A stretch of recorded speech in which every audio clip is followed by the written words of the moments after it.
and we have to articulate ourselves. Otherwise, we would be cows in a field.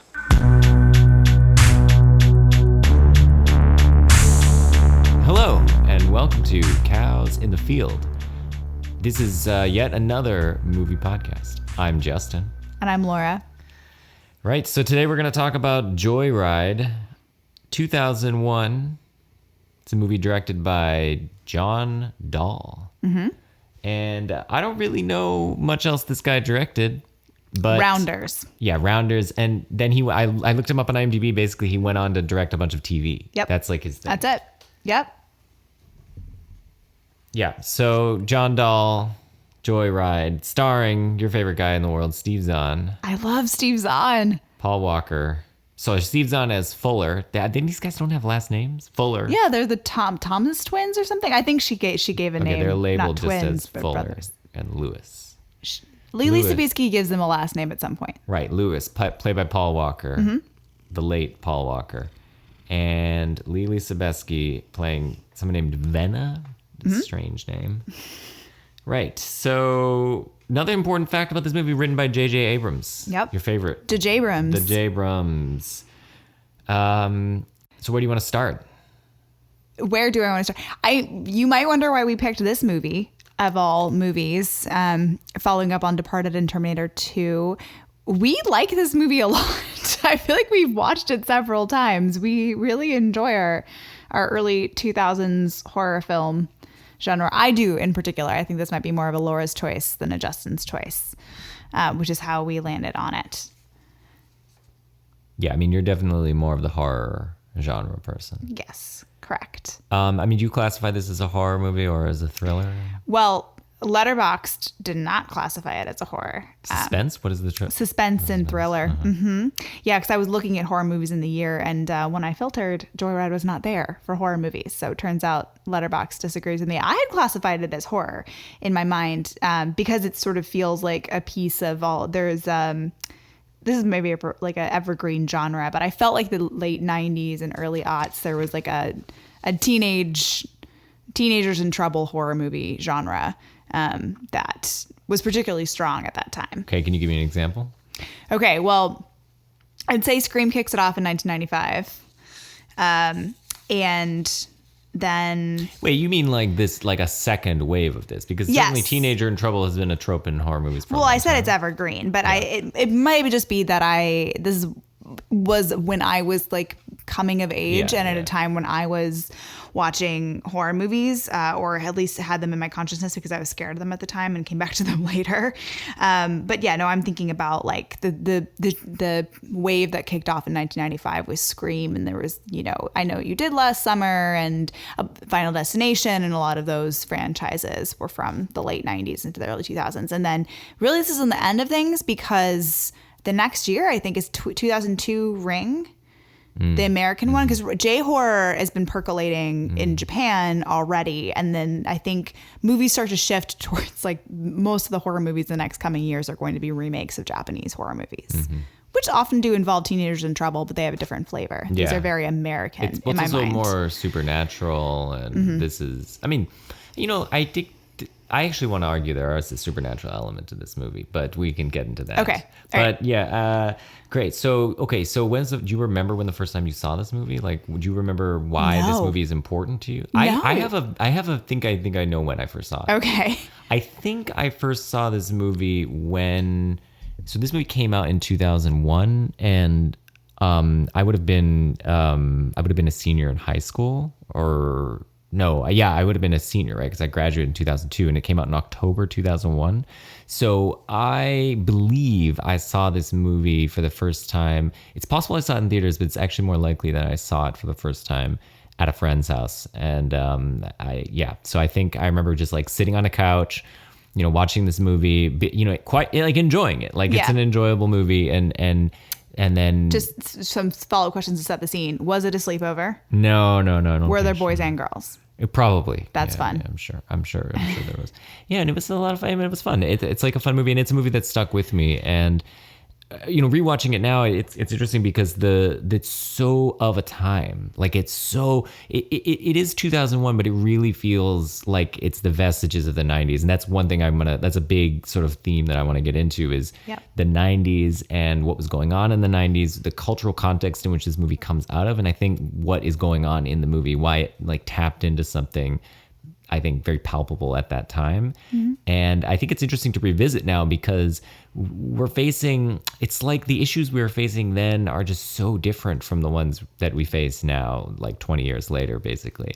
And so it's kind of, it's like going in a time machine to in a way, like, a more innocent time. Mm-hmm. Yeah. And even though it is dated, I think it's really nicely rewatchable because it's, everything revolves around a really analog thing, CB radio, which was kind of considered old school at the, they make jokes about it being like prehistoric internet in the movie. And, so there's not any cell phones that look really funky. That often gets in the way of like early 2000 movies when you go back and look at the technology. And there's no crappy special effects. It's just like a straightforward thriller. So I think that's partly why it's so rewatchable. So shall we take a time machine back to the 1990s? Because Please. I think it is relevant to understanding what is going on in this movie to sort of know where we are in the 90s. And just really for all of us who might be listening who are like, oh yeah, the 90s, what was that like? Well, let me tell you. The period between 1990 and really when this movie came out, which is 2001, it's a pretty serene period, all things considered, and especially in light of everything that's been happening in recent history. The Cold War has ended.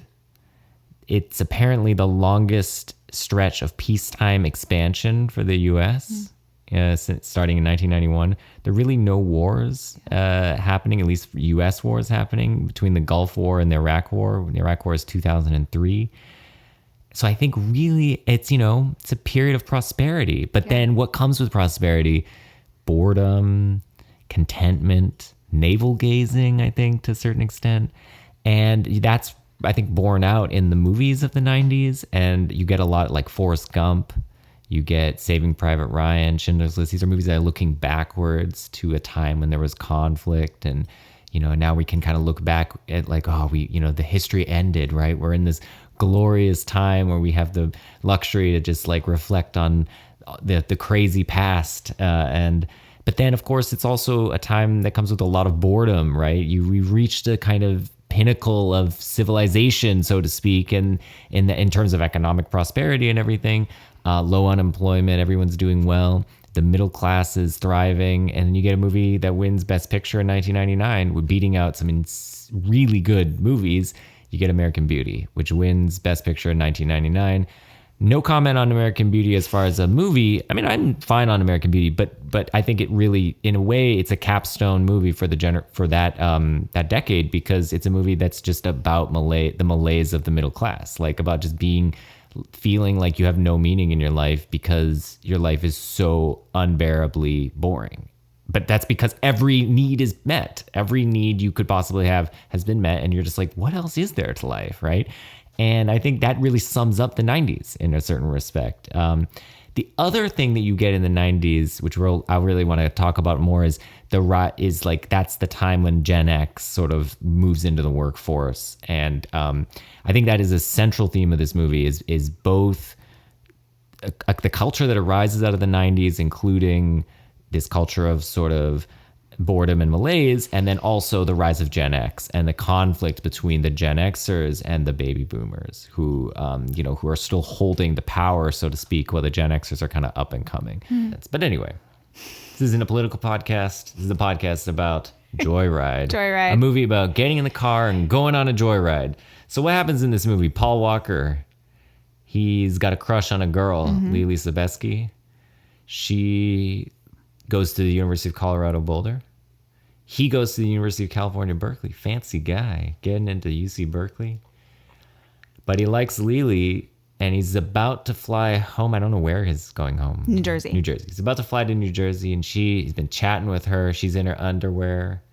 He's got his roommate. And he just gives him the CD player. He's like, it's 3 a.m., man. if it's 3 a.m. where he is, it's like 5 a.m. where she is. Yeah. She does ask if she's keeping him up. He says no. Yeah, well, I think they might have got their time zones crossed.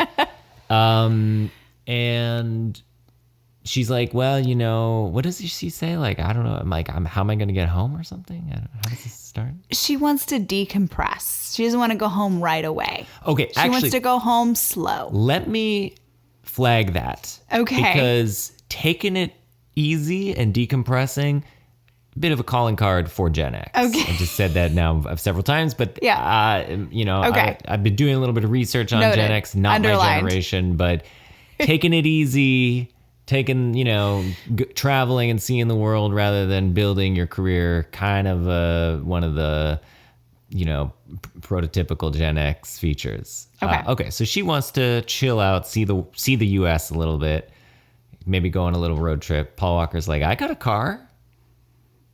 No car. Does not own a car. Lies.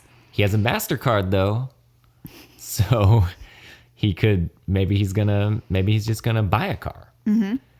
He buys a used car. Well, let's not get crazy. He doesn't buy a Porsche, but yeah, he buys a pretty cool 1970s, I think.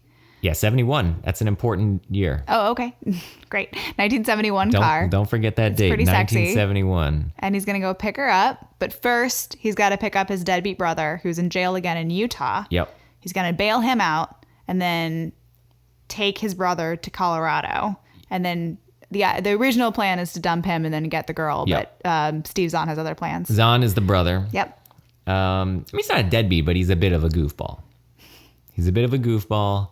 And so, yeah, they're on their way to go pick up Lily Lily, Venna. And they decide to pull a prank. Right. Yeah.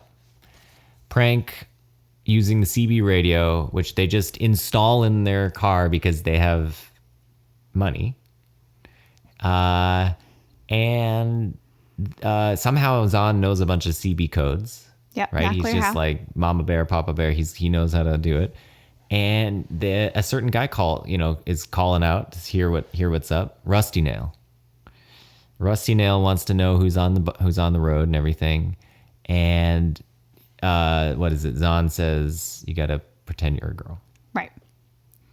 And Paul Walker does a pretty good girl. Yeah, well, the thing is, as I pointed out before to you, not on the mic, that Paul Walker, he sort of looks like a girl. He's beautiful. He has the very feminine features. Yep. So watching Paul Walker, you're like, he kind of could just be a girl, right? Like, he could just do he could just bend the gender and just go for it all the way. So he pretends to be a girl. They string along Rusty Nail.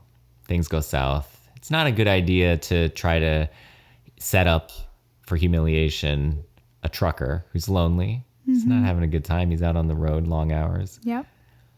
Are we going to go over the whole plot? No, I just wanted to. That's the central. There's things I need to get to in my discussion. No, I know you've got 4 pages of notes, so I'm just checking. I was just looking at you like, is this what we're doing? No, but I just wanted to make sure that not everyone who's listening may have watched the movie, and so they set him up. He kind of gets humiliated. He thinks he's going to go meet a certain person named Candy Cane. That's the girl Paul Walker's pretending to be. And it's really just some guy at a motel that they thought was a jerk. And and then why don't you tell us what happens to the guy in the motel room? He gets jaw removed. Yeah.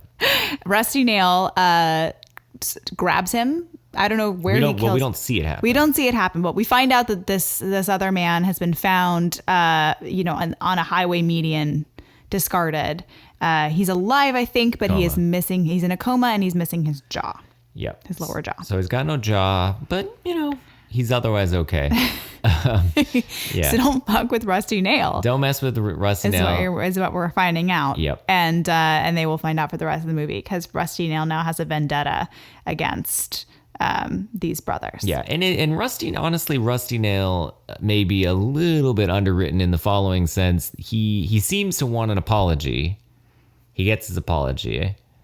And then once they pick up Lily, he seems to want more. Mm-hmm. Namely, he wants to humiliate them and maybe capture and torture Lily and have, it's unclear sort of what Rusty Nail wants, but he's a bad guy in a silly horror movie. So what more can we want? Yep. Yeah.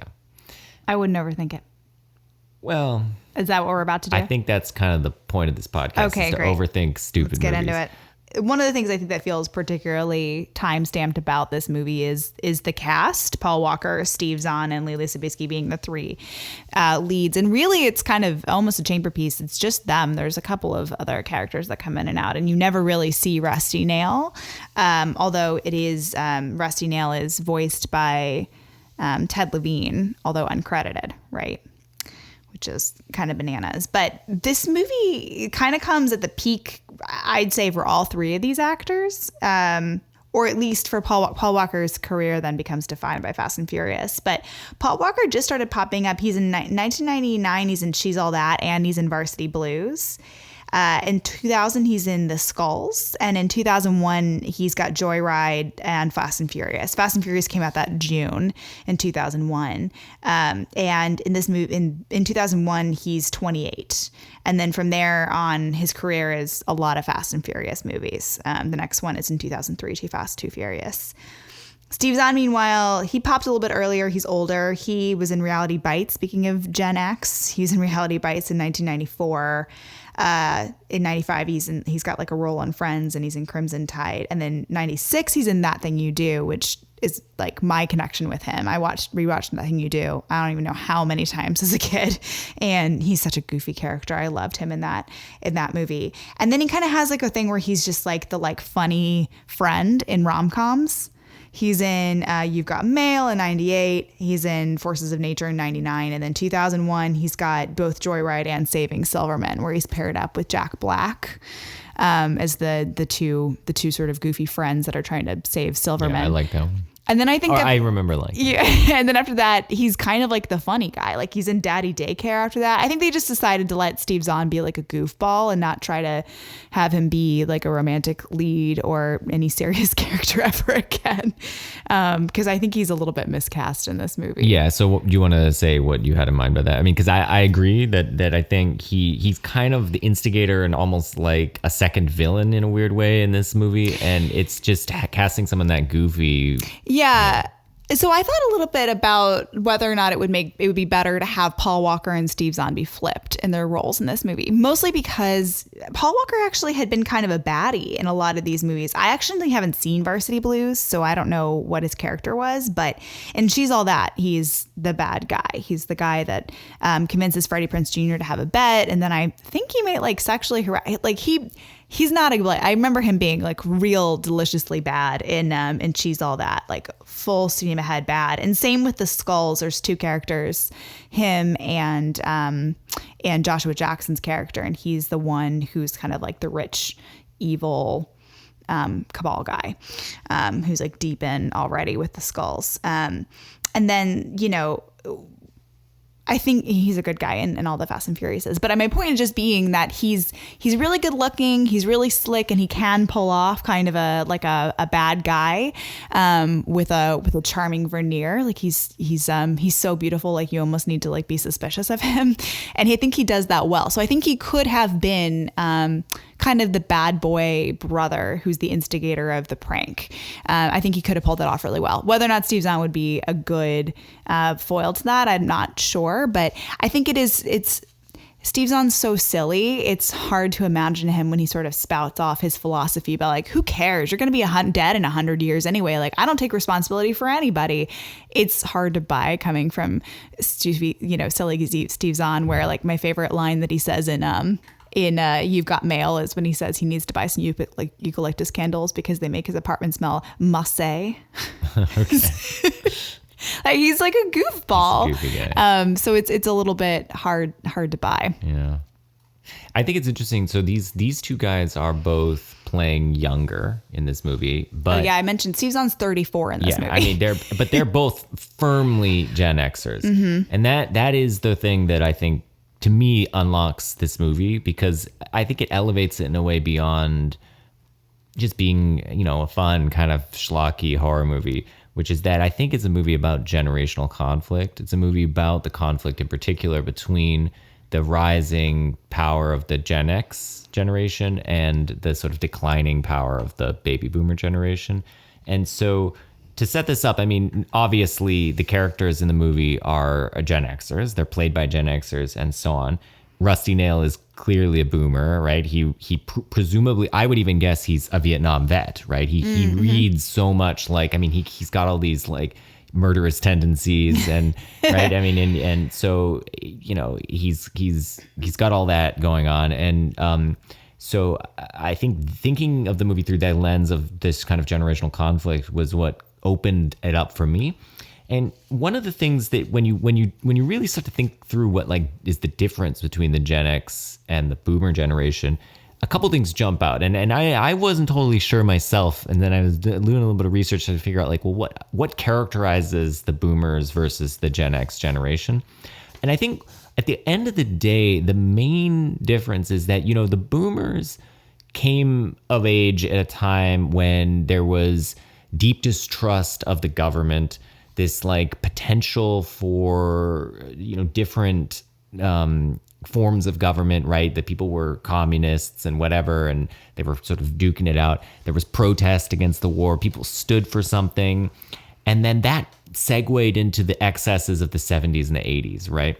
Which really just like destroy the country as far as I'm concerned, as far as like I think history sees, right? You have all these excesses of things like drug addiction, AIDS, environmental damage, unregulated expansion of capitalism, defunding of the social safety net, all these things. And then the next generation coming up is then the Gen Xers. And the Gen Xers, they come into this and they see all these things that the boomers, you know, said they stood by, but then it didn't really stand by, right? They all just like got white collar jobs and destroyed the government and destroyed the environment and stuff. They didn't really stand for the things that they said they stood for as hippies, right? And I think the Gen Xers were just cynical and they just detached from that. They're just like, ah, fuck it. I'm going to tune out and listen to MTV and just like, that's it, right? And so that's why they were called the slacker generation, right? I mean, that was like the Linklater movie that sort of characterized them. But I think it's also important to note that, of course, the Gen Xers had the prosperity to be able to make those choices, to be able to be like, whereas the boomers were like, we got to work really hard and it's all about getting ahead and like fighting for, you know, working 60-hour work weeks and stuff. The Gen Xers were like, my dad's never home, right? Was that worth it? Like to have an absentee father? I want to have a family life, right? I don't want to work 60 hours a week. I want to just like chill out. I want to see the world. I want to have my own life. But of course, they also had the economic prosperity to make those choices. Why? Because their parents were rich, right? Because their parents had that economic prosperity from working hard and being in the right position and being buoyed by the previous generation and so on. So I think this, of course, it's going to lead to a great amount of friction, right, between these generations. You've got these hard worker generation, baby boomer, who like feel like they're entitled to everything because they, you know, and granted they, you know, they were like they were a fantastic generation. They created a lot of interesting, important culture, and they, you know, whatever. And then you got the Gen Xers who are just like, yeah, whatever. I mean, of course, there's going to be a huge conflict there. And in this movie, the conflict comes down to the point of, I think, prank culture, which is this thing that arises in the 90s, I think in its you know, or at least becomes mainstream in the 90s, and is a direct distillation of the Gen X mentality. And so I'm thinking in particular in pop culture of shows like Crank Yankers, which is the one where like they would like call up. Is that the one with puppets? Yeah, there would be like puppets and stuff. Yeah, Crank Yankers. This a lot of this is late 90s, early 2000s, Yep. but this is the time, this is where we are. Yep. Tom Green show, where Tom Green would always be like going into like various stores and pranking people and stuff. Jackass, the Ashton Kutcher one, Punked, although that does come a little bit later than this, but you know, it's all of a piece. And in particular also skate culture, right? Which really embodies this idea of like, yeah, so you boomers like built all these like office parks, but we're gonna like skateboard in them. Yeah. And, like, did BAM prank and skate? Yeah, that's the idea. Is that it's all together. And you know, I have to admit that I was part of a group of friends who were very active in the sort of pranking scene in Denver. We like to go around and, of course, we were a bunch of suburban white kids, right? We weren't worried we were going to go to jail or something, right? We had no consequences to what we were doing. Right. And that, I think, is the real idea of the Gen X, what's going on in culture at this time, is that there's like, what's going on in this movie? It's like, we're just going to prank this guy. And who really cares? Like, it's fine. Like, can't you take a laugh, right? Like, who cares, right? Mm-hmm. But the guy they prank is a boomer, and he's a serious guy. He's a lonely. That's the thing. Don't prank boomers. They can't take a joke. That's the thing. They're serious people. They do not want, young kids getting in the way of them and their work. And I understand that. That's a very mature perspective. Okay, but that's, I think, the central conflict of this movie is it's distilled through the generational conflict. The prank is the example of that, and what it is it's this fight over what is the right value system? Is it like hard work, or is it work-life balance? Is it success, or is it having the time and freedom to do what you want? Is it long hours and showing a dedication and loyalty to a job, or is it being pragmatic about the work, right? Like getting done what you need to do and then going home, right? So I think like that, it's really this conflict between these two things. And if you think about it, Rusty Nail, he's this guy, he's a career trucker, right? He's like a serious guy. He's like, this is my career. This is what I do. And like these kids are coming in on the CB. They're messing around. They're being jerks. Don't mess in the CB. Yeah, like just let me live my life as a trucker. Like, why do you have to come in here and do this? And that's what it feels like to me. Because that's what we were doing as kids, right? As teenagers, is like we'd go to like some office park and like, go into the office and just be stupid. And, these people just want to do their jobs, right? And like we're coming in and being jerks and stuff because we think it's funny.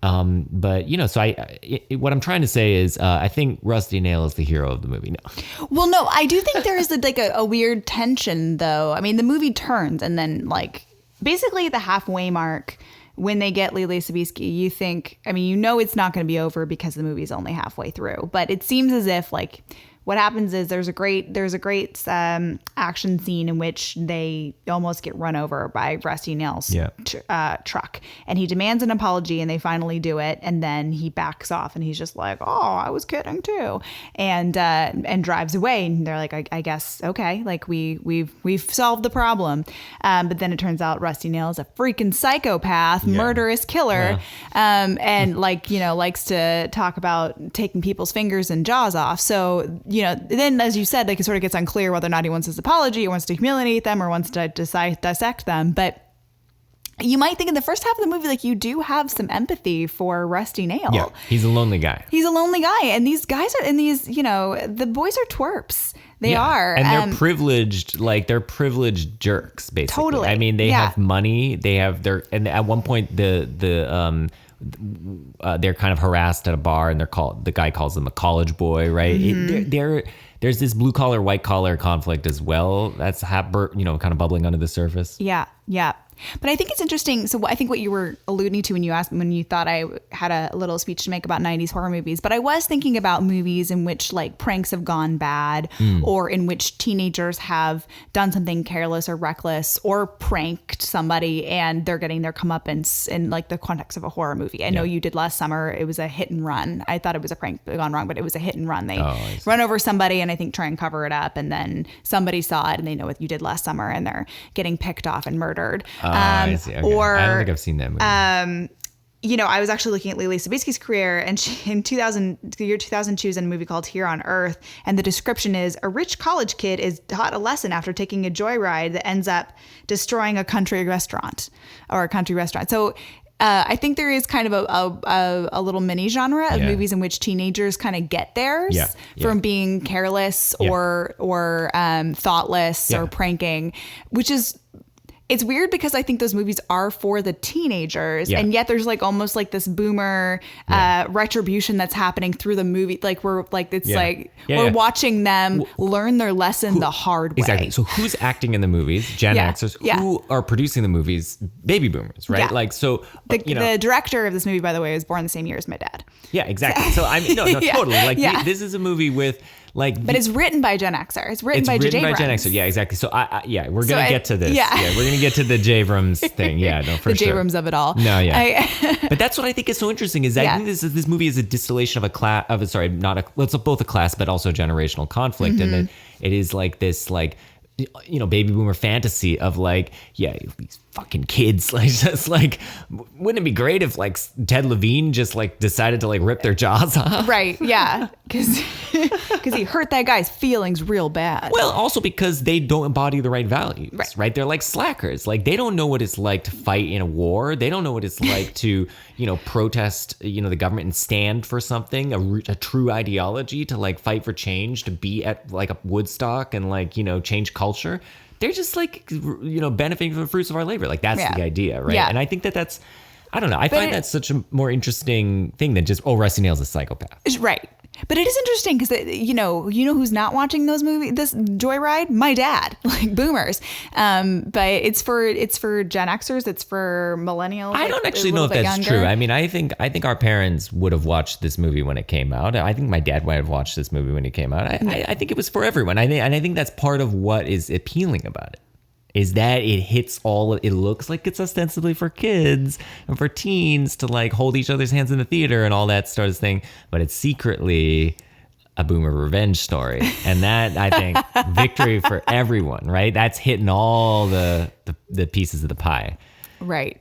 There's always been these theories about, and they talk a lot about it in the movie Scream too, about like horror movies actually being quite conservative and their like moral values. Yeah. If you have sex, then you die. Yep. And if you prank people, you die. Yeah. One more thing about Rusty Nail is two more things actually about him being basically a prototypical baby boomer. He's definitely a hard worker. He's if he has kids, which let's hope he doesn't. He's a very absentee father, right? He's on the road for long stretches of time, out, and he's not around, right? And secondly, you get this generational difference in the music, right? So the soundtrack is all like kind of grunge, right? Late 90s stuff, like alt rock. Old 97s. Oh, yeah, exactly. And then the music that when Rusty Nail captures you, he puts on 60s pop music. Yep. Right? So Rusty Nail, he's got that like old vibe going. He's got the, he wants to bring it back to the 60s. And could imagine back when that you could just abduct any lady, like the good old days. And whereas I'm sure Rusty Nail he'd be the first to complain about the soundtrack of this movie. He doesn't like old 97s. Yeah, well, whatever. Come on. Stuff. Okay, real quick, J. Abrams. To J. Abrams. Because I think this is relevant to this very point. So, J.J. Abrams is the director / writer who is the most indebted and in love with Steven Spielberg. He's definitely, maybe if he's not the most, he's the most Gen X director. He's most in love with Spielberg.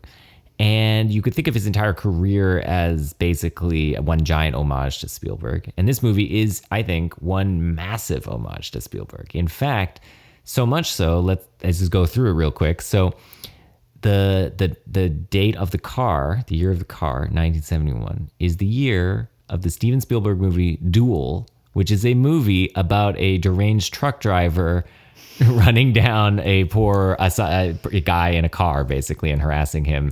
And then, and you never see the truck driver's face, et cetera, et cetera. It's basically this movie. Steven Spielberg's first movie came out in 1971. Second point. Now, you weren't as into this one, but I don't buy this one. Sorry, folks. So Rusty Nail decides his mode of killing is rip people's jaws off. Right? Jaws, 1975 Steven Spielberg movie. I think compelling. Another third argument. Crucial scene in this movie, cornfield chase. Also E.T., very important scene in E.T., 1982 Steven Spielberg movie, E.T. the Extraterrestrial. Go ahead. Counterpoint. Cornfields are like staples of horror movies and horror October feelings generally. They're always in, whenever you go to a haunted house, they got cornfields, all right, yeah, corn mazes. Sure. Although this movie takes place in May, so. Tricksky. One last argument. Yep. All right, this might be even the most sort of reaching, but okay. Spielberg, both Abrams and Spielberg are people who wanted to look back and venerate the generation prior. So think about Spielberg venerating the silent generation with his movies such as Raiders of the Lost Ark, which takes place basically around World War II, Empire of the Sun, World War II movie, Saving Private Ryan, Schindler's List, and so on. He's obsessed with that genre, right? And then you've got Abrams obsessed, perhaps equally, with the baby boomer generation, and in particular with Spielberg's work. But I mean, in a way, Abrams is more interested in this in a metatextual way, because he wants to venerate the sort of the film heroes that came out of that generation. Of course, among them Spielberg, but Abrams has also done, he's done the Lucas thing, he's done Star Wars, he's done Star Trek, he's done Mission Impossible, right? These are all sort of stalwart, things from his childhood and so on that were created by that previous generation, and he himself is very much sort of looking back just as much as Spielberg himself was looking back to the prior generation. Yeah. And I think this relates to the generational shift, but it also relates to a shift in cultural values in the US, and how you can read this movie, I think, as in a way a violent sort of reaction by a conservative culture against, basically anticipating what we experience now in Donald Trump, is this violent reaction to feeling like the culture has ceased to be the mainstream of American culture and society. That conservative values have fallen from their cultural prominence and so on. White men have not occupying or felt to occupy as privileged a space as they once were, once did. And I think the clearest place where you see this is in the portrayal of trucker culture throughout American history. So I didn't know about this, but I was looking it up, and I found it so fascinating that so in the early days of the trucking industry, truckers were really portrayed consistently throughout popular culture as the protagonists, right? Like, because there was a real veneration of these men, right? Because the thought was like, well, these guys are really sacrificing their time with their family and stuff to be on the road, going these long haul trips and things, and they were apparently considered the knights of the road. And they would help. They would be thought to just help stranded travelers. So if your car broke down, like, you could count on a trucker to help, pull over and help you out. Apparently, so there's a chart-topping trucker hit released in 1963 by the country singer Dave Dudley called 6 Days on the Road. Well, I pulled out of Pittsburgh, rolling down that eastern seaboard. I got my diesel wound up and she's a-running like I never before. There's a speed zone ahead with all really is like a big part of this culture. But then starting around the 80s, and then, slowly... I guess Spielberg kicked it off in 71. Well, there were here and there, but then starting in the 80s, that image slowly starts to dissipate, right? It slowly changes into where the truckers begin to be portrayed as the antagonists, psychotic, evil, hillbilly kind of, right? This thought that they're these real negative stereotypes surrounding the trucker. Right. Yeah. And there's real middle America feel to this movie, and that there's something sinister about the middle America blue collar. Hills have eyes kind of thing, right? Like this idea that like if you get on the wrong, you end up, or like Texas Chainsaw, right? This like fear of the like Wild West of the open expanse of the American, right? And they're going from they're system. they're going from one coast to the other coast, with a brief stop in Denver, right? Straight through a college town, right? They're going from Berkeley to New Jersey, and they're like, ooh, Wyoming and Nebraska, yeesh. These people are weird. Now it could be, I don't know what the answer to this is. It could be that this changed for whatever broader reasons and culture is changing, but it could also be that this changed because, and you're gonna love this. Okay, so, am I? You might know about this guy because you're a bit of a murderino. So Keith Hunter Jesperson, apparently, is a Canadian American serial killer. Okay. Who murdered at least 8 women in the U.S. during the early 90s. Was he a trucker? Yep. He was known as the happy face killer Stop. because he drew smiley faces on various letters that he sent to media and prosecutors. Oh, so he my was God. a trucker, a long haul trucker who would just pick up prostitutes and kill them. And this idea that there were a higher preponderance of serial killers among the trucker population sort of gained traction when apparently in 2009 the FBI released the results of a 5-year-long study investigating unsolved murders of prostitutes.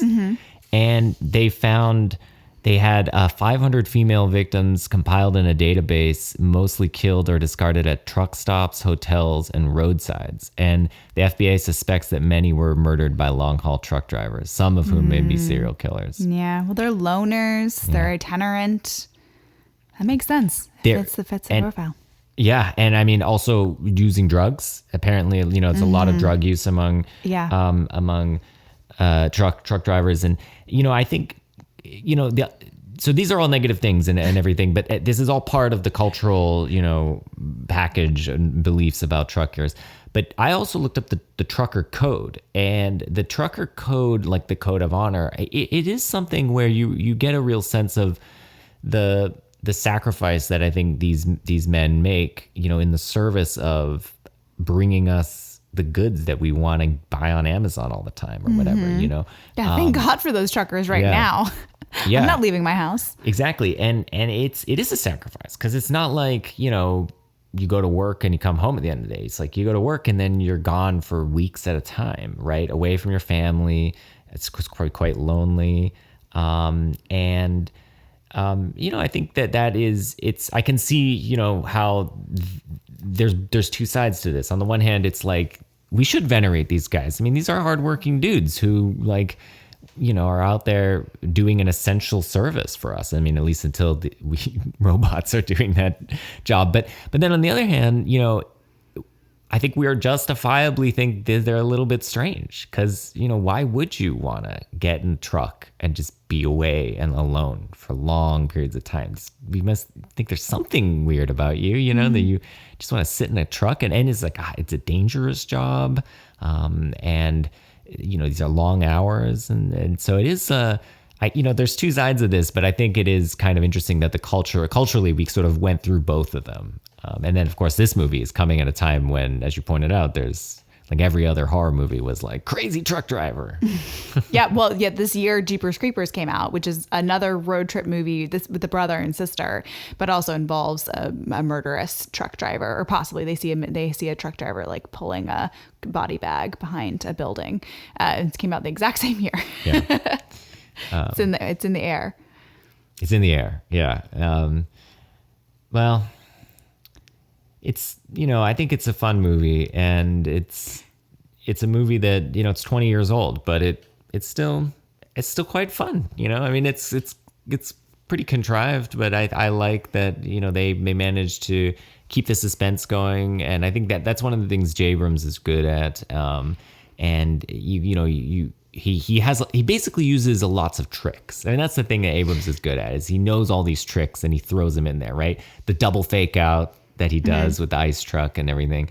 It's just, it's good writing. It's good, he knows it's there's a pedigree to what J. Abrams is doing, right? It's Spielberg via Hitchcock and right. And no, I like a lot of things, but I was thinking about why, because there's plenty of late 90s horror movies just to stick on, and why do we watch Joyride more than once and considered purchasing it last? No, we did buy it last night. We bought it. Yep. I think there's a lot of good tension that is quite simple. Just being in a dead end road and having a truck come at you. Yep. You are right that then J.J. Abrams does a good job of it. First, the ice truck comes at you and you think that he's going to be the killer. Then you get a sigh of relief, and then turns out no, the real killer is still coming for you. So you get a kind of bait and switch. But that's just a really simple device. Yeah. Just being alone and and seeing a car come at you and having, you know, the tensions coming from the bright lights, and it's really simple. I think Paul Walker has a really natural charisma. I like watching him on screen. I think he does a really good job. He plays things really subtly. I thought his performance was really good. Yeah. The best of the three of them. Yeah, Paul Walker. Real quickly on Paul Walker. Yeah. I mean, it is. I think it's sad because Paul Walker could have had, you know, he had a huge amount of his career still open, and he very easily could have been, you know, transitioned to a more, you know, to a Heath Ledger type thing where he did more serious and more interesting stuff. And, you know, he might have had it in him to do that. And that would have been, you know, really great. And, but at the very least, you know, he was a good looking guy who knew how to be magnetic on screen. Yeah. You know? Yeah. And I thought he was, the world is worse without him. I know. More things that I like about this movie. I like that it's a road trip movie combined with a horror movie. I like that it feels really American. And I like that he turns something really banal into something really horrifying and nerve-wracking. You know, trucks, we see them all the time. We don't think about them on the road. We don't think twice about them. They're just like visual noise. And once this movie gets going, you're looking at every truck on the screen. You realize that they're everywhere, and you don't know which one Rusty Nail could be in. He could be anywhere in a 5-mile radius if that's the the CB radio radius. And it makes something so simple tense all the time. I think it's smart. I also just like the time capsule-ness of it. Yeah. I wrote down things that are so 2001. Paul Walker's jeans. The jeans were no cell phones. This movie would be over with it. Just like so many movies at that time. They did have cell phones at the time. They did, but they pointedly did not have them in the script. Right. I think you might choose not to have a cell phone. I think at actually that time this still. movie, apparently I read that Dahl, it took him 4 years to get it made, which means this movie probably was written like 4 or 5 years before. That makes sense to me. That makes sense. Yeah. Just all of the clothes. I wrote layered tank tops with no bra. Yeah. Well, that's a moment. Is that a thing? It's a thing. Okay. Yeah. Well, especially the wearing more than one tank top. It was sort of like a little bit before the wearing the two polos, but you got to wear like multiple tank tops with different colors. Yeah, okay. But a bra is, up to your own discretion. And then maps, as you pointed out, just so many maps. Yeah. I love it. This is the time of MapQuest too, but it's, you probably wouldn't. They're making choices on the road. They can't go back to their desktop and print out. Did you ever have that big map book? Oh, yeah. Mapsco? Yeah. The thing that was like a metro area. My sister tore out the critical page that had our neighborhood in it. I don't know. I don't know why she ripped it out. She figured you already knew where you were when you got to that page, so why did you need it? Yeah, no, it was pretty annoying.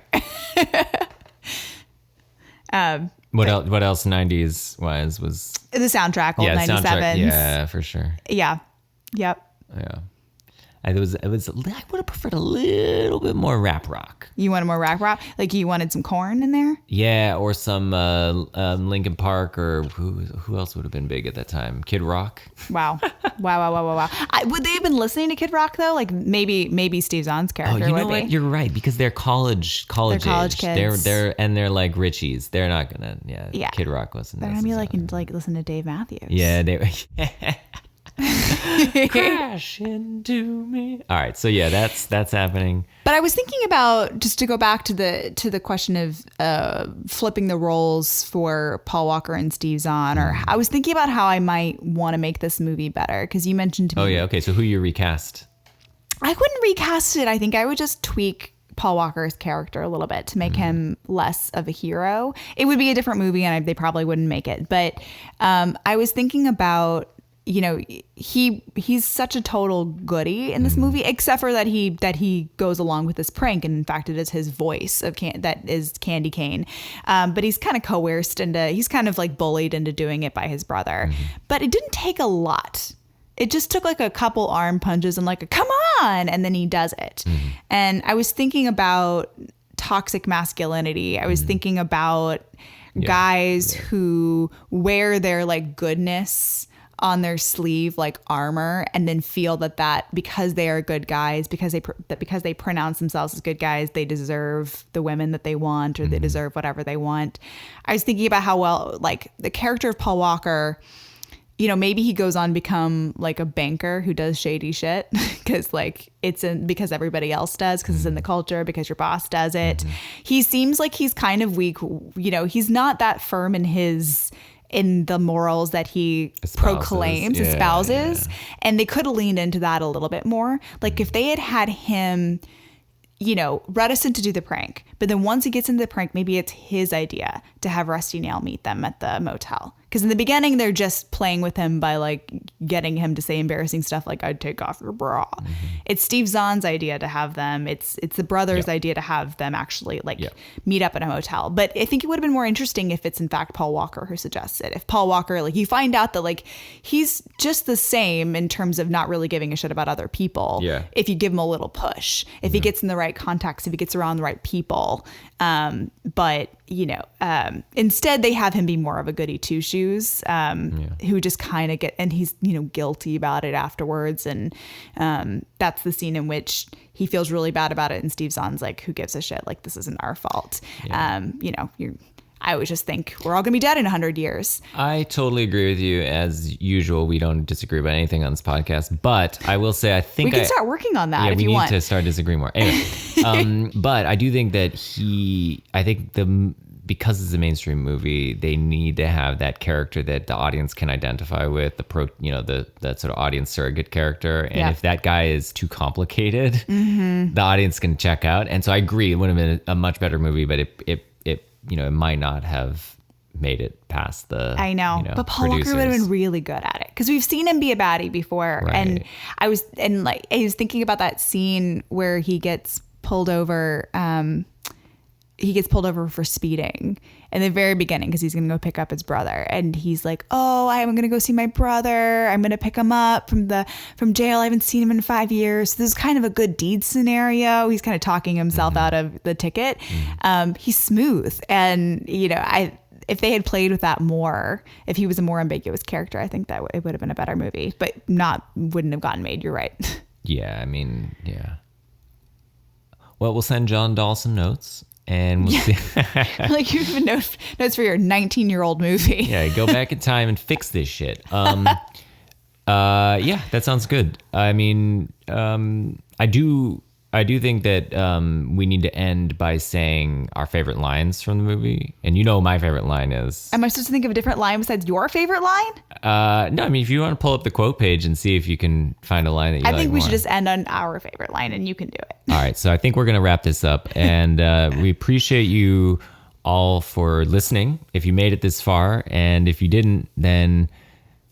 We understand. Yeah, like seriously, you gotta. We are gonna Rusty Nail style vendetta until you get an apology. Yeah, we will run you into a tree. Yeah. First of all, we're gonna Paul Walker style buy a truck, a tractor trailer with our MasterCard, our parents' MasterCard, and then we're gonna track you down, CB radio you. And then we'll pin you to a tree. Just as a footnote, I know we're ending this, but I forgot to put it in there. They do say their dad is a plumber.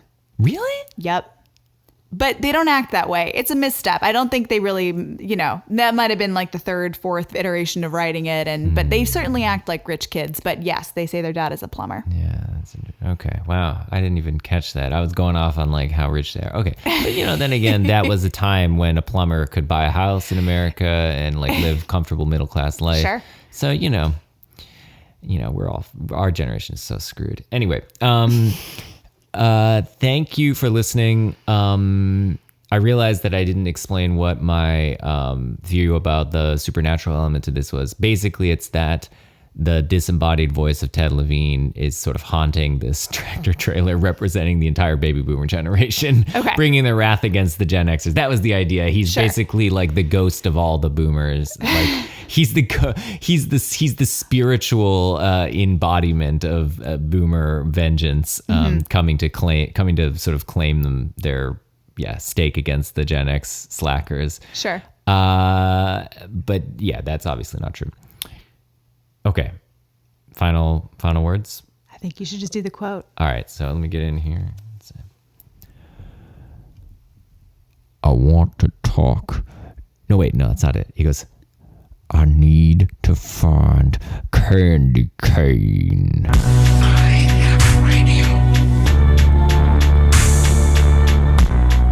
If I abandon this project, I would be a man without dreams.